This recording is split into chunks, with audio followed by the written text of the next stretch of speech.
Bonjour, bienvenue sur Énergie Relaxation. Ah, l'été, le soleil, enfin, la saison arrive. Cette année, elle a été un petit peu chaotique.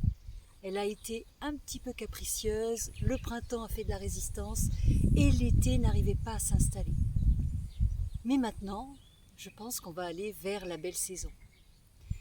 L'énergie de l'été, c'est l'énergie du cœur et de l'intestin grêle. Le cœur et l'intestin grêle sont associés. L'intestin grêle permet de digérer les émotions du cœur. Si le cœur ou le mental est trop stressé, eh bien nous aurons des troubles digestifs, troubles intestinaux, des nœuds à l'estomac et aux intestins. Donc l'été, c'est l'énergie de l'organe du cœur, mais aussi tout ce qui est relié, c'est-à-dire la circulation du sang, les vaisseaux sanguins. Et on va retrouver aussi des organes comme la langue, notamment, qui est reliée à l'énergie du cœur, puisqu'elle permet la parole, la communication, l'extériorisation. C'est l'organe de l'expression. Le cœur, en été, il va pouvoir être en pleine expansion. L'été, c'est la joie de vivre, le plaisir, c'est aussi la communication, c'est tout ce qui est relationnel, c'est aussi les amitiés, l'amour, l'amusement, les sorties. Bref, on n'a qu'une seule envie, c'est de prendre du bon temps, de profiter. Sur l'échelle du temps, on pourrait dire que cette énergie du cœur, elle correspondrait à midi, à l'énergie du zénith, quand le soleil est au zénith, par rapport au printemps, qui est plutôt une énergie naissante. C'est le début de la saison, c'est le début de l'éveil de la nature. Donc, au printemps, le qigong du foie va être plutôt une énergie du matin, on va dire, par rapport à l'énergie du cœur, qui n'est pas une naissance, mais qui est plutôt un accomplissement, une maturité.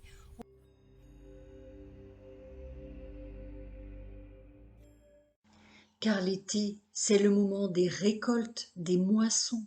On récolte tout ce qu'on a semé pendant l'année. En fait, tout ce qu'on a créé, tout ce qu'on a planté est enfin arrivé à maturité, au summum de son énergie, et nous pouvons en profiter. Alors cette récolte, elle est valable au sens propre comme au sens figuré. On ne récolte pas que les fruits de la terre, on récolte aussi le fruit de son travail. C'est pour ça qu'à cette période, on a souvent tous les diplômes, les récompenses, les trophées, les promotions. On fait un bilan professionnel. C'est aussi l'énergie des triomphes, des réussites, la satisfaction. Cette énergie du cœur, on va la laisser s'exprimer. On va essayer d'être dans la joie, dans, dans tout ce qui est agréable. Mais en même temps, il faut la préserver. Il faut toujours garder un équilibre. C'est-à-dire que pour éviter une surchauffe de l'énergie du cœur, quand la chaleur, le soleil, la sécheresse est à son maximum, une surchauffe de l'élément feu, puisque c'est l'élément relié au cœur, eh bien on va contrebalancer en maintenant un bon niveau d'eau, l'eau des reins. Si on équilibre la chaleur, le feu du cœur et l'eau, la fraîcheur des reins, eh bien à ce moment-là, on sera en pleine santé. Qu'est-ce qui se passe si je ne maintiens pas cet équilibre? Je vais être dans une surchauffe du cœur. À ce moment-là, je vais être fatiguée, transpiration.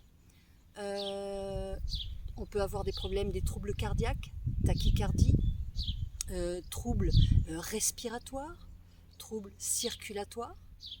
Respiratoire parce que le cœur est proche des poumons, donc si le cœur est trop agité, eh bien on va un peu suffoquer, on va avoir du mal à respirer. D'ailleurs quand il fait des grosses chaleurs, on a aussi du mal à respirer, on est un petit peu oppressé par cette chaleur.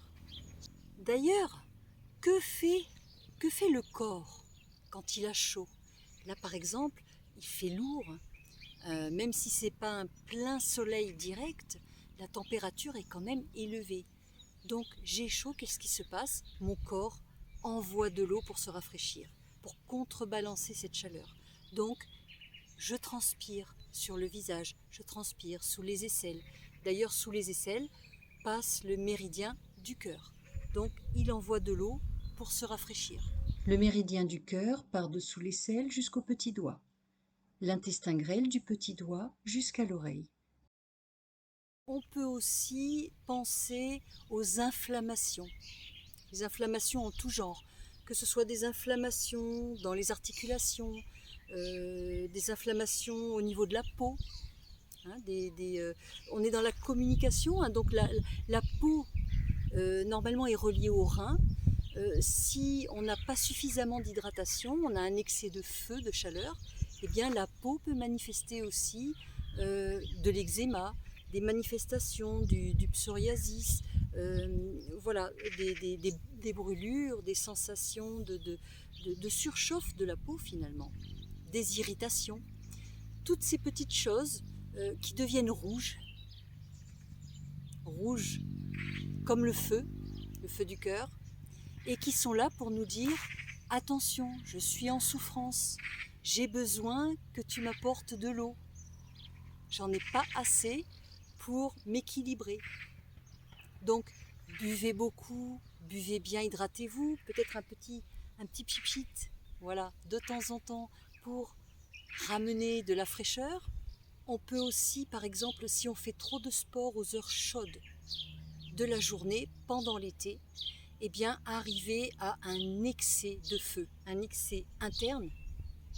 Et comme il fait très chaud dehors, eh bien, on ne pourra pas faire redescendre cet excès de chaleur. Si je fais du jogging au printemps ou en hiver ou à l'automne, ce n'est pas en soi trop perturbant de pratiquer à n'importe quelle heure. Parce que de toute façon, l'air ambiant est suffisamment frais pour calmer la chaleur du corps. En été, c'est plus compliqué, donc on va aussi éviter tout ce qui est massage trop réchauffant, qui fait monter la température. Au niveau de l'alimentation aussi, on va éviter de manger des choses trop réchauffantes.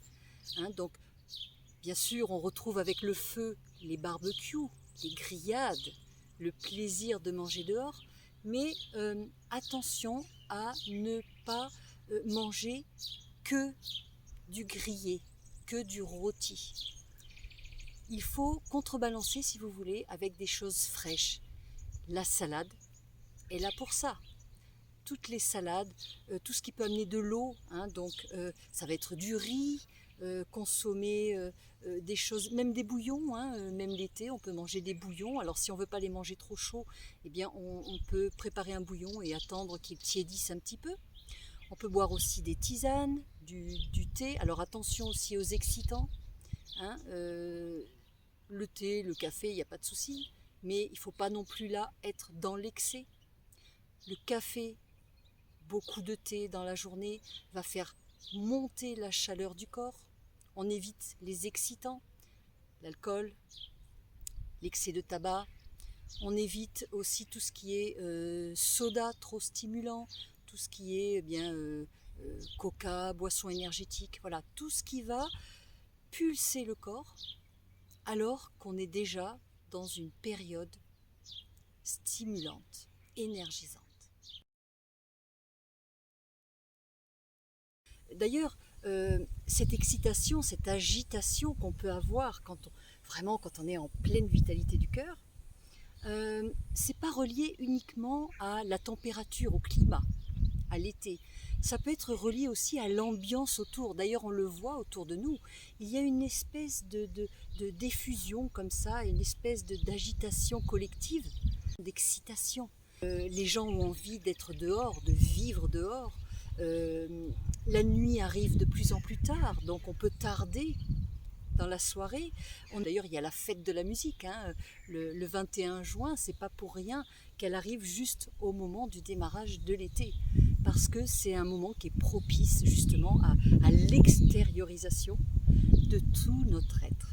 Donc, j'ai dit qu'au niveau émotionnel, l'énergie du cœur, j'ai le soleil qui sort, c'est magnifique, l'énergie du cœur c'est une énergie qui est lumineuse, rayonnante. On va rayonner. On va vers le plaisir et la joie, mais il ne faut pas là non plus tomber dans l'excès. C'est-à-dire, il ne faut pas non plus avoir un excès d'excitation. Tomber dans l'euphorie. On voit très bien par exemple des personnes, je vais dire un exemple comme ça au hasard, eh bien quelqu'un qui reçoit une nouvelle trépidante, vraiment super stimulante, ou alors quelqu'un qui gagne au loto. Hein, tout à coup son cœur va battre la chamade, eh bien cette surexcitation, cette surtension, hypertension au niveau du cœur peut créer un trouble cardiaque, un malaise cardiaque, parce que justement, trop d'excès d'un coup. Hein, donc le cœur s'emballe. Voilà. Alors, si en revanche, je me sens fatiguée, j'ai une petite énergie du cœur, je ne suis pas très dynamique, je me sens un petit peu plan-plan, comme ça, un peu mou, ça peut être le signe aussi que j'ai une hypotension. Hein. En excès, ça va être l'hypertension, suragité. En manque, ça va être l'hypotension. Donc là, par contre, je peux avoir une petite tendance à ne pas avoir envie de faire grand-chose. Je peux avoir tendance à... je ne suis pas motivée, je procrastine, j'ai pas d'enthousiasme pour faire des choses, je suis pas partante, j'ai pas vraiment de projet où je me dis tiens allez, je m'y mets, je vais faire ça. Voilà, je manque d'entrain, je manque d'empathie aussi. J'ai pas forcément envie de voir du monde. On a vu que le cœur, c'était la saison de la communication, du relationnel, du social. L'amour, l'amitié, la solidarité, l'entraide, le soutien. Si j'ai pas assez d'énergie du cœur ou que je suis fatiguée, mon cœur est un peu faible, eh bien à ce moment-là, je n'aurai pas forcément envie de voir du monde. Je reste un petit peu dans mon coin, je vais m'isoler, et puis je n'aurai pas trop envie de parler non plus, hein, parce que la parole, comme je vous l'ai dit, la langue est reliée à l'énergie du cœur, donc je n'aurai pas forcément envie de communiquer. Je ne serai pas dans la joie, je serai un petit peu éteint, si vous voulez. Donc il faut essayer de rallumer cette petite étincelle, essayer de trouver une manière de retrouver du plaisir, de la joie dans des petites choses, et petit à petit se remettre aussi peut-être en mouvement, peut-être qu'on ne bouge pas assez,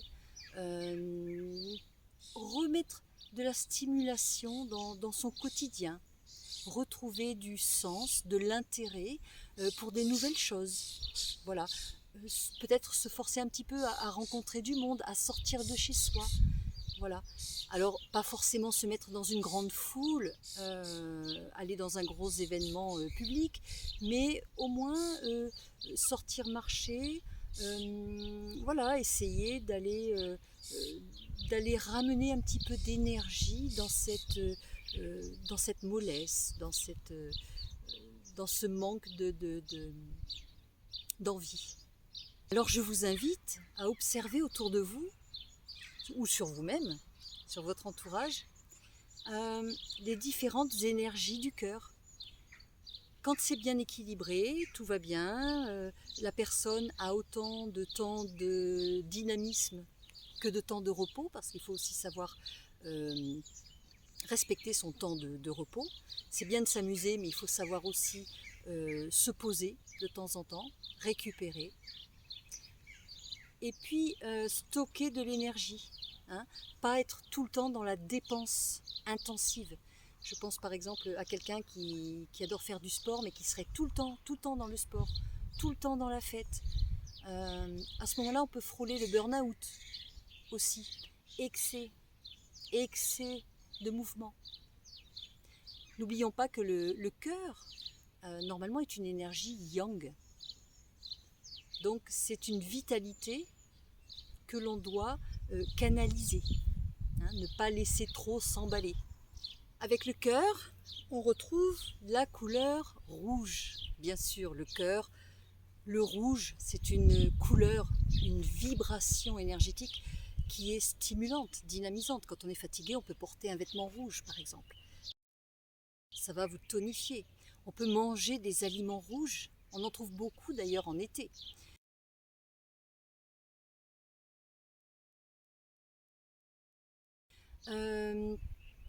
Et c'est aussi une couleur qu'on peut visualiser. Pour se dynamiser, on peut tout à fait fermer les yeux et imaginer une couleur rouge, une belle brume rouge autour de soi, voilà, pour entretenir cette énergie de circulation, cette énergie du cœur. Pour exciter les taureaux, il fallait agiter un foulard rouge. Le rouge, c'est aussi la couleur des vaisseaux sanguins, du sang. Eh bien, ça va permettre aussi d'équilibrer, d'harmoniser la fluidité au niveau de la circulation de notre corps. Si un t-shirt rouge permet de vous dynamiser, de vous tonifier, et que vous avez déjà une énergie du cœur qui est un petit peu trop excitée, je vous propose à ce moment-là de porter plutôt un t-shirt ou un vêtement clair, pastel, qui sera plus doux, pour faire redescendre un petit peu l'énergie, l'excitation. Donc vous allez porter par exemple du blanc rafraîchissant, c'est très bon aussi pour les poumons.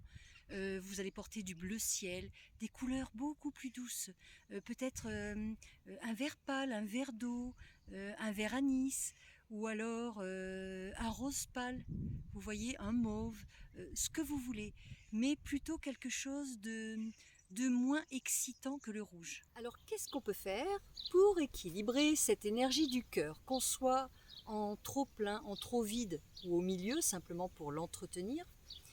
Eh bien, comme c'est l'été qui fait très chaud, on va éviter les sports trop toniques, trop dynamiques. On évite donc le jogging ou alors à des heures très fraîches, très tôt le matin, pas trop le soir parce que ça peut empêcher de dormir. Une activité physique trop tard le soir peut empêcher le sommeil.